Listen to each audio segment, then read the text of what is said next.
하나님의 말씀 같이 보시죠. 요한복음 20장 24절부터 29절입니다. 요한복음 20장 24절부터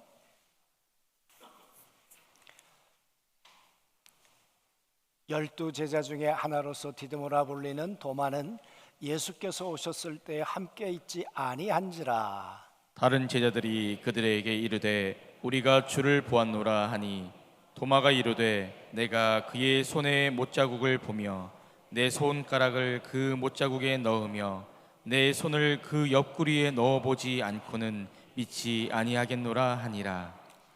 8해를 지나서 제자들이 다시 집안에 있을 때에 도마도 함께 있고 문들이 닫혔는데 예수께서 오사 가운데 서서 이르시되 너희에게 평강이 있을지어다 하시고 도마에게 이르시되 내 손가락을 이리 내밀어 내 손을 보고 내 손을 내밀어 내 옆구리에 넣어보라. 그리하여 믿음 없는 자가 되지 말고 믿는 자가 되라. 도마가 대답하여 이르되 나의 주님이시요 나의 하나님이시니이다. 예수께서 이르시되 너는 나를 본고로 믿느냐?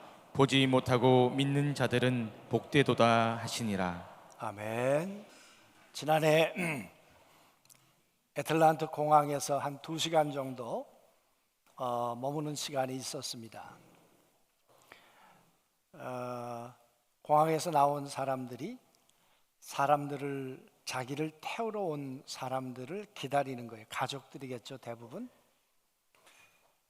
한 2시간 정도 유심히 보면서 먼저 온 사람들이 그리고 지금 온 사람들을 자동차에 태워서 한 사람 한 사람 떠나는 그런 장면이었습니다. 그것을 보면서 마지막 우리의 천국의 모습이 혹 그러지 않을까. 먼저 간 우리의 믿음의 선배들이 계시고 우리가 오면 한 사람 한 사람 영접해 주지 않을까. 안중교회를 통해서 77년 동안 믿음 생활 하시다가 하늘에 이미 가 계신 귀한 분들도 오늘 이 자리를 함께 축하하고 기뻐할 줄로 믿습니다. 그리고 우리는 가족이 되어서 다시 하나님의 나라에서 우리를 기다려줬던 그분들을 다시 만나는 그런 날이 우리에게도 꼭 오게 될 줄로 믿습니다. 그래서 교회는 가족인 것이죠. 교회는 품이기도 하고 칼빈은 교회를 어머니라고도 했습니다. 어머니 없이 생명이 어떻게 시작되겠습니까?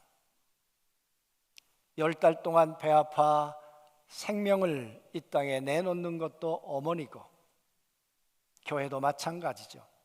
그렇게 이 땅에 태어난 생명들이 어머니의 가슴이 없으면 어머니의 젖줄이 없으면 어떻게 자라겠습니까?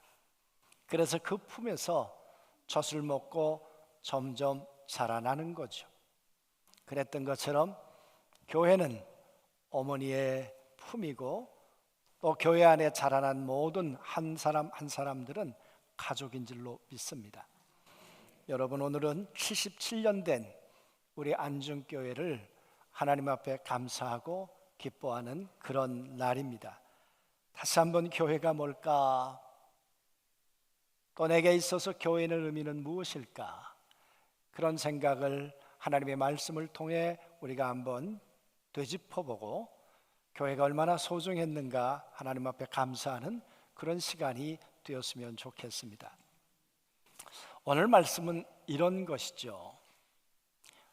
24절 말씀에 보니까 12제자 중에 하나로서 디두모라 불리는 도마는 예수가 오셨을 때 함께 있지 아니한지라. 여러분, 예수님의 제자가 12이 있었습니다. 그리고는 가룟 유다는 떠나갔고 아마 11명이 있었을런지 모르죠. 그러나 12명의 제자들 가운데 디두모라고 불리는 도마가 있었다. 디두모라는 것은 별칭이에요. 별칭, 쌍둥이다 그 말이에요. 근데 도마가 누구와 쌍둥이였을까? 여러분, 누구하고 쌍둥이였을까요? 도마가 누군가에 대해서 별로 성경에 기록이 없습니다. 요한복음에도 3번 등장합니다. 마태와 마가복음에도 보면 제자의 이름에 들어가기는 합니다. 그런데 어느 때 제자가 됐는지 근거가 없이 훅 성경 속에 들어와 있어요. 요한복음에 보면 3번 등장하는데 좀 성격이 좀 남달라요. 나사로를 죽은 자 가운데 살려내는 장면에 가자 그러니까 도마가 뭐라 그럽니까? 우리도 죽으러 가자. 에? 아니 살리러 가자는데 도마의 말이 우리 죽으러 가자. 성격이 좀 급하기도 하고 아마 그런 사람이 아니었을까. 그랬던 도마가 예수님이 자꾸 어디 가신다고 그러니까 가긴 어딜 갑니까? 어디로 또 우리가 어떻게 갑니까? 그때 예수님의 답변이 내가 길이야, 내가 진리야, 그 말씀 하지 않으셨어요? 그리고 오늘 3번째 등장하는 그런 도마의 모습입니다. 도마가 하는 말이 나는 10명의 제자들이 예수 그리스도가 부활했어. 그리고 우린 부활의 주님을 만났어. 아니 10명이 얘기하면 그래 내가 없어서 미안해. 그리고 믿는다 그래야 될 거 아니에요? 그랬더니 도마가 하는 말이 내 손으로 그 옆구리에다가 손가락에다가 넣어 보기까지는 나는 안 믿을 거야. 못 믿어. 이 도마가 도대체 누구냐 말이에요. 여러분 도마에 대해서 퀘션이 많았습니다. 그런데 48년에 이집트에서 이 문서 하나가 발견이 돼요. 그리고 72년부터 84년까지 이게 출판이 되는데 이게 도마 복음서예요. 도마와 관련된 서적들이 이제는 출판이 되기 시작했단 말이에요. 그래서 그 도마 복음서를 보니까 이 도마가 예수님의 친동생이었어요. 예수님의 친동생이 쌍둥이가 있었던 거예요. 그 쌍둥이 둘 가운데 예수님이 더 각별했던 사람이 도마였어요. 그런 도마가 예수님의 제자 가운데 하나로 들어왔어요. 그러면 형님이 살아났다 그러면 좋아야 될 거 아니에요? 형님이 살아났다 그러면 이제 슬픔은 가시고 의심은 가시고 그리고 너무 감사하다 그래야 될 텐데 도마는 도대체 못 믿겠다는 거예요. 내가 보기 전까지는 그도 그럴 것이. 여러분 요한복음은 크게 2가지 단어로 계속 이야기가 되고 있습니다. 보고 믿었더라, 보고 믿었더라. 잘 한번 생각해 보세요. 내가 예수님을 보았다 그랬더니 나는 못 믿겠다 그러잖아요. 나다니엘이 그랬더니 누가 그랬던가요? 그랬더니 그때 와보라 그래. 보고 믿어라 그 말이. 포도주가 떨어졌습니다. 뭐를 포도주로 바꿔주신 다음에 보고 믿어라 그 말이. 병든 자를 고쳐놓으시고 보고 믿었더라 그래. 나사로를 죽은 자 가운데 살려내시고 보고 믿었더라 그래. 요한복음은 끊임없이 반복되고 있는 이 2 단어 보고 믿었더라. 그러니까 그게 지금까지의 패러다임이 지금까지의 공식이었어요. 그러니까 이 도마가 생각하기를 보여주면 나 믿을 거야. 너희들은 보고 믿었지만 나는 못 봤으니까 아직 못 믿어. 아니 그게 당연한 것 아니에요 어떻게 보면. 그런데 여러분 10명은 믿었는데 도마는 못 믿어요. 10명은 부활을 확신하는데 도마는 부활이 나하고는 상관이 없어요. 여러분 이러다가 도마는 어떻게 될까요? 그때 여러분 여드레가 지났는데 예수님이 제자들이 있는 곳에 도마가 있다는 걸 아시고 찾아오셨어요. 품어주신 거죠. 의심 많은 도마를 품어주신 거죠. 못 믿겠다고 하는 도마를 여러분 품어주신 거죠. 왜? 예수님의 품은 어머니의 품이니까. 또 찾아오셔서 도마에게 이렇게 말씀하십니다. 도마야 너 봄은 믿는다 그랬지? 봐 여기에 못자국 있지? 여기 창자국 있지? 너 봐. 그리고 이렇게 말씀하시죠. 도마에게 이르시되 내 손가락을 이리 내밀어 내 손을 보고 내 손을 내밀어 내 옆구리에 넣어 보라. 그리하여 믿음 없는 자가 되지 말고 믿는 자가 되라. 너 보고 믿겠다고? 그러면 보라. 그리고 믿음 없는 자가 되지 말고 부활을 믿는 자가 되라. 여러분, 얼마나 주님이 이 의심 많은 도마를 이렇게 품으시고 또 그에게 보여주시고 믿음이 자랄 때까지 또 주님이 애쓰시는가, 그 말이에요. 이게 주님의 품이에요. 사랑하는 성도 여러분, 도마만 그럴까요? 우리들 가운데는 이런 의심이 들 때가 없을까요? 이런 의심이 들 때가 없겠는가, 그 말이에요. 여러분, 이 요한복음이 쓰여질 상황, 우리는 성경을 언제나 이 청자의 입장에서 이 요한복음을 이제 써가지고 돌아가면서 읽었단 말이에요. 어떤 사람들이 이 성경을 읽었을까? 1세기 말이에요. 그러니까 여러분, 85년이라고도 말하고 90년이라고도 말해요. 얌리아 회의라는 것이, 이제 얌리아라는 동네에서 종교회의가 열렸습니다. 우리 이영길 목사님 세계는 85년, 또 배덕만 교수는 90년, 뭐 비슷한 어간이겠죠. 거기서 어떤 일이 벌어지는가 하면 유대교와 기독교가 하나라고 생각했는데 거기서 결별합니다. 그리고 유대교로부터 아주 혹독한 박해를 그리스도인들이 받기 시작합니다. 그러니까 정치하는 로마 입장에서는 사람 많은 편을 들겠죠. 그래서 유대교의 편을 들기 시작하면서 이제 예수 믿는 사람들을 본격적으로 박해하기 시작합니다. 그게 도미티안 황제입니다. 예수 믿을 거야? 아니면 황제를 믿을 거야? 우린 로마서에 보면 마음으로 믿어 입술로 주로 고백하면 구원을 받는다 그러는데, 여러분, 이 당시에 그 말은 어떤 말입니까? 로마 황제가 신이야? 아니면 예수가 신이야? 누구를 주라고 시인할 거야? 예수가 신이지요. 예수가 주인이시지요. 그 말은 죽음을 선택하는 거예요. 그러니까 그 고백은 쉬운 선택이 아니었단 말이에요. 그래서 여러분, 초대교회 성도들, 로마의 이 박해, 유대교로부터의 박해를 심각하게 생명의 위협 속에 받고 있는 때가 이때이다, 그 말이에요. 여러분, 그러면 교회라도 평안해야 될 거 아니에요? 그런데 여러분, 요한복음과 요한계시록, 이거는 1세기 말에 비슷한 상황 속에서 쓰여진 책입니다. 요한계시록의 7교회가 어떤 모습이었습니까? 라오디게아 교회, 에베소 교회, 보가모 교회, 빌립보 교회, 성한교회가 하나나 있었습니까? 라오디게아 교회는 덥지도 않고 차지도 않아요. 믿는다고 하는데 이것도 저것도 아니에요. 부활을 맞는 것 같기도 한데 아닌 것 같기도 하고, 이게 도대체 뭔지 모르겠어요. 그러더니 예수님이 교회 주인이셔야 할 텐데 교회 주인은 사람이 돼버리고 예수님은 문 밖에 내쫓았어요. 그래서 뭐라고 말합니까? 문 밖에 서서 두드리노니, 예수님이 문 밖으로 쫓겨났어요. 그게 초대교회, 이제 아직 70년, 60년밖에 되지 않은 교회의 모습이었어요.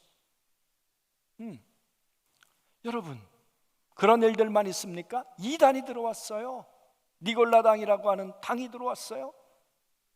그리고 교회 안에 사탄의 회가 있다. 아니, 선교회가 있어서 선교회하고 실행재직회가 있어서 어떻게 교회를 실행해 갈까? 아니, 그런 거를 논의하면 좋겠는데 사탄의 회가 있어가지고는 교회 안에서 예수 믿는 거를 방해하는 일이 있었단 말이에요. 이게 말이 됩니까? 그러니까 밖에서는 박해, 안에서는 로마의 문화와 로마의 풍습을 따라가야 하는 이런 혼란, 그리고 교회 혼돈이 반복되고 있었다, 그 말이에요. 그런 가운데 초대교회 성도들이 가진 질문이 뭡니까? 예수 메시아 맞아? 예수가 부활하신 게 맞아? 난 나는 보지 않으면 안 믿을 거야. 아니, 베드로는 부활하신 예수님을 만났으니까 믿는다는 거 난 인정해. 바울이란 사람도 다메섹에서 부활하신 예수님을 만났으니까 그거 믿을 수 있다고 인정하지만 나는 보지 못하면 못 믿겠어. 여러분, 오늘 도마의 얘기는 1세기 성도들의 모습이다 그 말이에요. 오늘 우리들도 그럴 수 있죠. 때론 혼란이 오고 박해가 오고 어려움이 오면 부활하신 예수님이 맞아? 부활하신 예수님이 나의 주님인데 왜 이렇게 내가 힘든 거야? 세상이 왜 이래? 왜 이렇게 힘들어? 그럴 수 있잖아요, 여러분. 오늘 여러분, 요한은 그런 초대교회 성도들의 상황을 놓고 이 글을 썼다 그 말이에요. 여러분, 이 얘기 끝에 보세요. 예수님께서 그러면 손에 넣어봐, 그리고 보고 믿어 그랬더니 여러분, 베드로 이 도마의 반응이 뭡니까? 28절에 도마가 대답하여 이르되 나의 주 주님이시요 나의 하나님이십니다. 여러분, 도마가 예수님 창자국에다가 손가락 넣지 않았어요. 그리고는 말하기를 나의 하나님입니다, 나의 주님이십니다.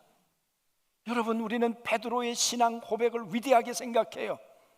주는 그리스도이시요 살아계신 하나님의 아들입니다. 그 고백이 너무 귀중하죠. 그러나 도마의 고백도 소중해요. 이제는 형님이 아니에요. 내 혈육이 아니에요. 이제는 나의 주님이세요. 나의 로드세요. 나의 왕이세요. 그리고 당신은 나의 하나님이세요. 이 부활의 주님을 이렇게 고백했다 그 말이에요. 이 고백이 나오기까지 예수님은 또 품에 안으셨어요. 또 품으셨어요. 또 젖을 그의 입에 물리시고 봐라, 내가 부활의 몸이지. 여러분, 이렇게 의심했던 사람들은 1세기뿐만 아니라 고린도 교회 20-30년 된 초대교회에도 있었어요.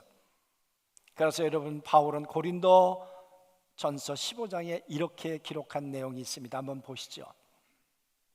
같이 한번 읽어볼까요? 시작.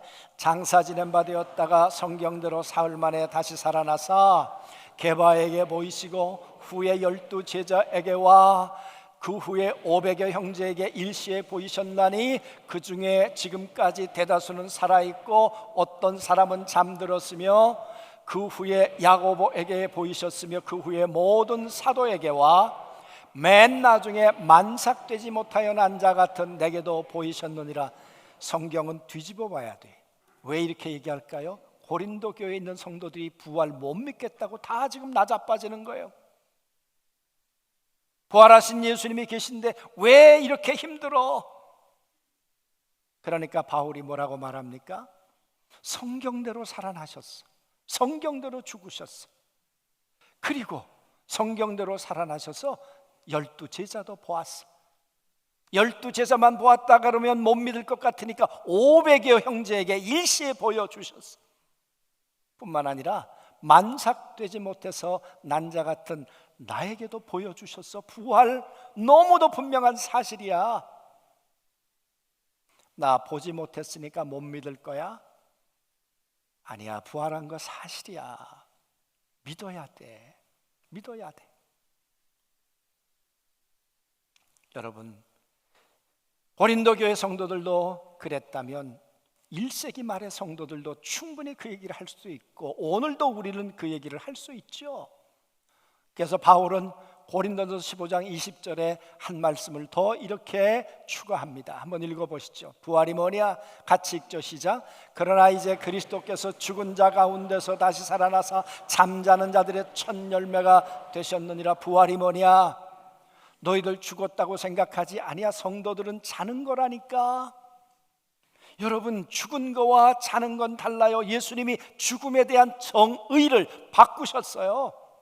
예수 그리스도를 믿고 죽은 자들은 죽은 게 아니라 자는 거예요.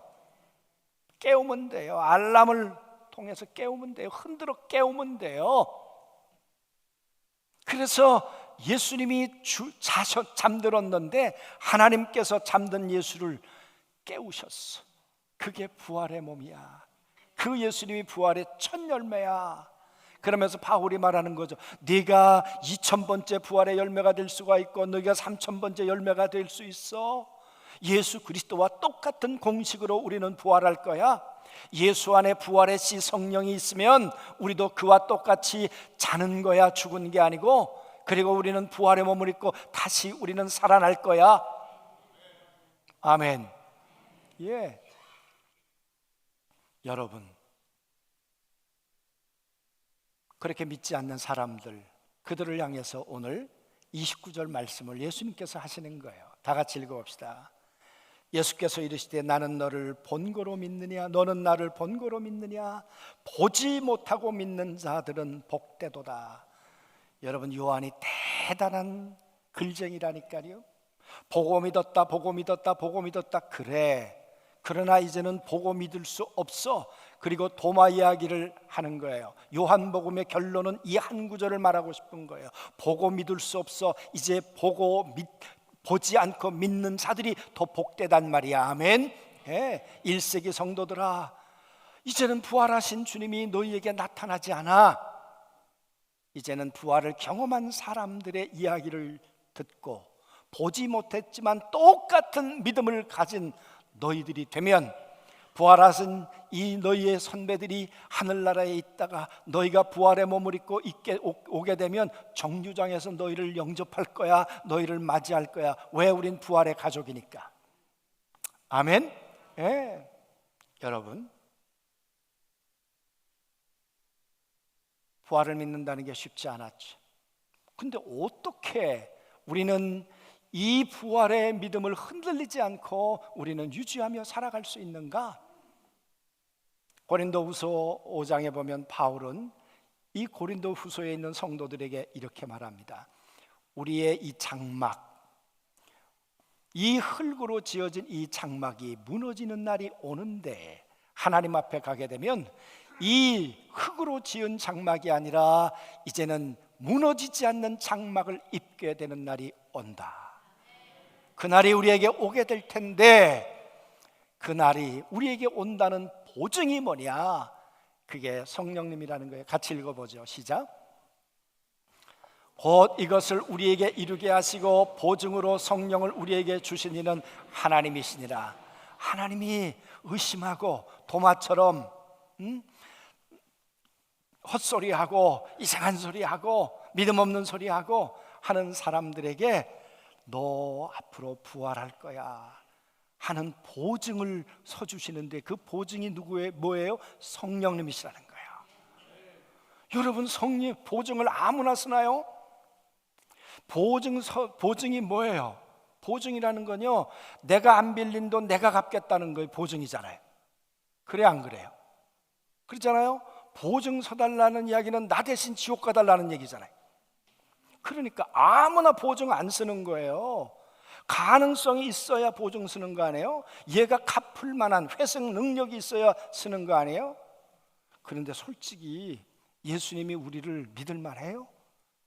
우리를 보증 쓸 만해요? 아니에요. 그런데 보면 예수님은요, 원수 되었을 때, 죄인 되었을 때, 연약할 때, 보증 쓸 만한 가치가 없을 때 이 땅에 오셔서 죽기로 작정하셨어요. 네가 망할 때 나도 망할 거 작정하셨어요.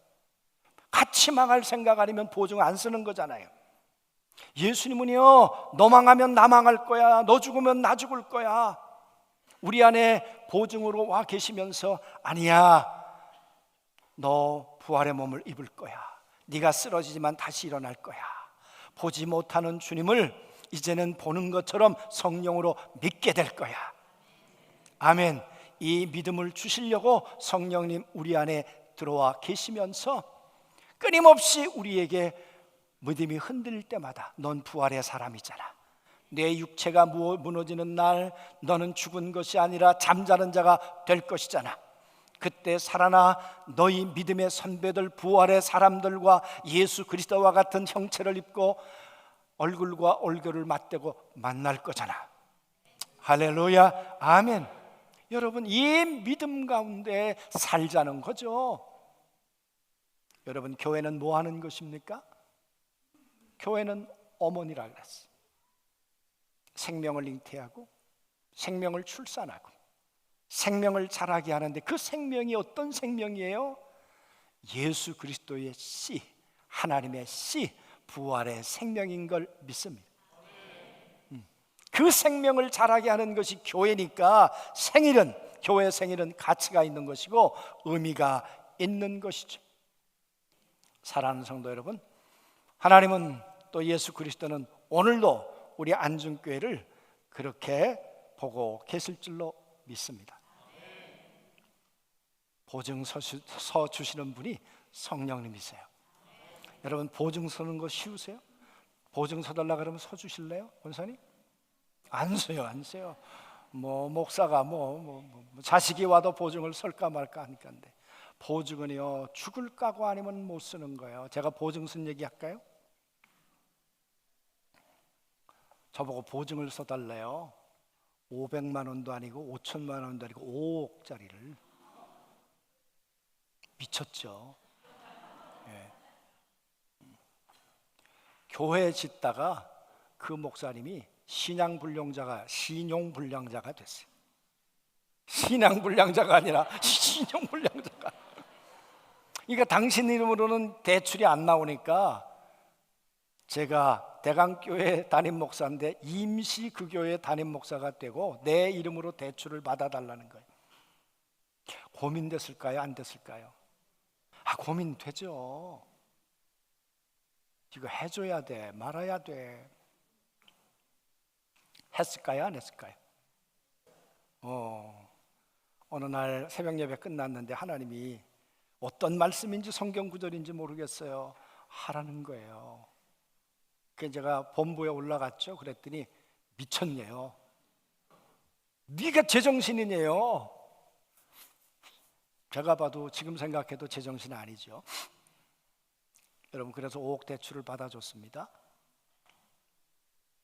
결론만 얘기하면 죽을 각오 안 하면 못하겠더라고요. 정말 고통스럽더라고요. 해달라는데 안 해줄 수도 없고, 해주자니 망하면 어떡하나 솔직히 염려도 되고, 그래서 까짓 거 망하면 되지 뭐. 그리고 보증서 줬는데 아무 일 없었어요. 아직까지 다 해결됐어요. 아니, 제가 하고 싶은 이야기는 보증이 그만큼 힘들었다 그 말이에요. 예수님이 여러분 우리같이 연약하고 죄인이고 우리같이 원수된 사람을 위해서 보증 서는 거예요. 예수님 쉽지 않은 결단이에요. 내 안에 보증서 주시는 그분께 감사해야 돼요. 그분께 찬양해야 돼요. 예. 그리고 그분이 보증서 주셨으니까 빨리 회복하고 믿음도 회복하고, 그리고 이제 빚도 갚고, 그리고 여러분 살아야 될 거 아니에요? 우리의 믿음도 그런 날이 속히 오게 되기를 소망합니다. 사랑하는 성도 여러분, 부활은 사실이에요. 그죠? 교회는 이 부활의 사람들을 세워가는 어머니예요. 어머니의 품이에요. 그런 교회가 우리 모든 안중교회 성도들이 되고, 우리 안중교회가 그런 어머니의 품이 되기를 주의 이름으로 소망합니다. 아멘.